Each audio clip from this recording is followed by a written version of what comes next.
It's Shadow the Gundam. This is my review of Total War Rome 2. Now, Total War Rome 2 is a grand strategy game set in the Roman era, developed by the Creative Assembly, and released on September 3rd, 2013. It had the highest number of pre-orders out of any Total War game to date. But after its release, players soon complained about numerous glitches in the game.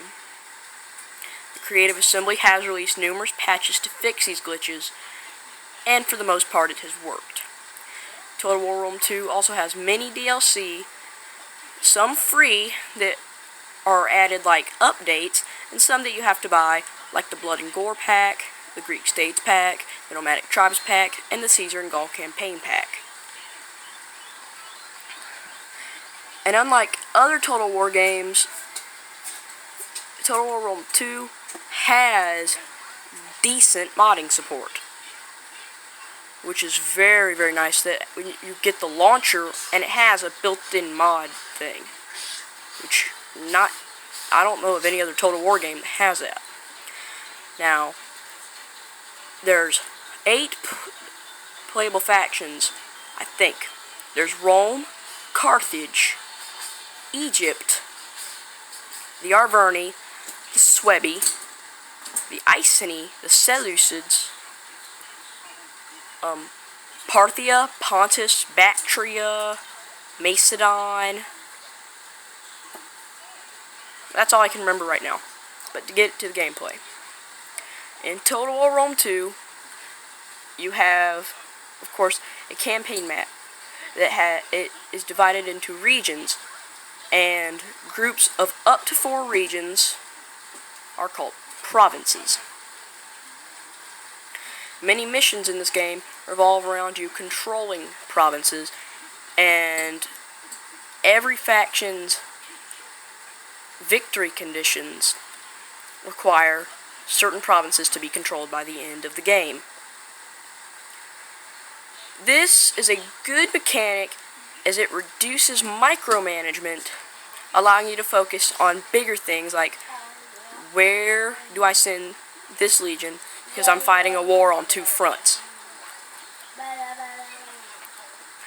And if you declare war on a faction, unlike in previous Total War games where a faction would be destroyed when its last region is captured, in Total War Rome 2, a faction is destroyed only when all of its armies and fleets have been destroyed. That works kind of like a government in exile mechanic. For the most part, that actually works until you figure out that the faction you thought was destroyed, so you kind of demilitarize a little bit, still exists in the form of armies and fleets, and invades the region that you pulled an army out of.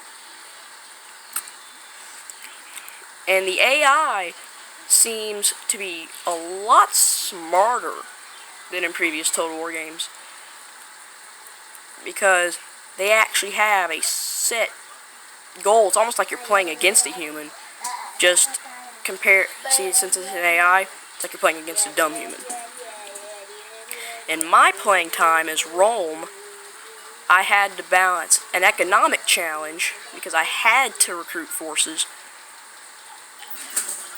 and the military challenge of having an enemy in the Etruscan League to the north, with Carthage declaring war on me soon after. But soon I got my economy pretty stable and could start researching technologies.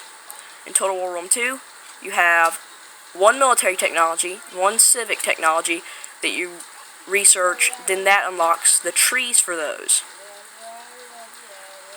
And in Total War Rome 2, there's a strategic map. You can view a map over the whole world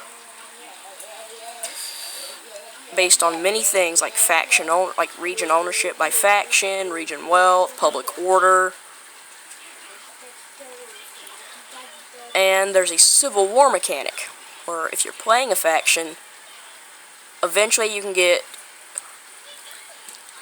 very low popularity or very high popularity, or either way, your faction's council, like the Senate for Rome, will declare you a threat and start a civil war, breaking away from your faction and causing an army to spawn in a rebel province, or rebel region. If you win, as Rome or Carthage, maybe some others, but those are the republics, so if you win, you can either choose to save the republic or declare the empire. Now these have different boosts all in their own. I forgot the boosts, but I do know that one for the empire is minus 25% corruption, which is really good, and like a recruitment cost decrease, or an upkeep cost decrease. But that's a very good mechanic, and afterwards you really don't have to worry about the internal politics of your faction. And speaking of that, in Rome and Carthage, you choose the nation, then there's 3 families that you play as. I don't know them for Carthage besides the Barcid dynasty, but in Rome it's the Julia family, the Junia family, and the Cornelia family, all with their own specific bonuses. This provides a very interesting challenge because you can assassinate members of other factions, marry them off, spread rumors about them, all at the cost of influence within your nation's Senate or Council. This makes for a very, very interesting thing when it can eventually lead to a civil war that you're not prepared for, and you can end up getting your butt kicked. But all that said, Rome 2 does have its problems. First, the fact that factions aren't considered destroyed until all their armies and fleets are. This is pretty cool as it, emulates a government in exile, but it's also pretty problematic if it's your first time playing and you don't know that mechanic. So you demilitarize after you think you've defeated a faction, and then their army just comes out of the fog that represents land you don't know about yet and kicks your butt. So, yeah. And there are numerous other glitches that I really haven't encountered, but one thing is, they said they would make it friendlier to more usable to players with lower end computers. When I run it, after the intern, it's slow as crap. Like after I intern, after all the other factions have taken their turns, or I'm waiting to get back to playing after the last faction takes its turn, and then I get back to controlling stuff, that's slow as crap. I think that is a problem that needs to be fixed, or I can just tweak some settings. But yeah. Otherwise, Total War Rome 2 is a very good game, very moddable, with a lot of good DLC, and probably a lot more to come. So this is just a review with the best that I can give from Shadow the Gundam Man.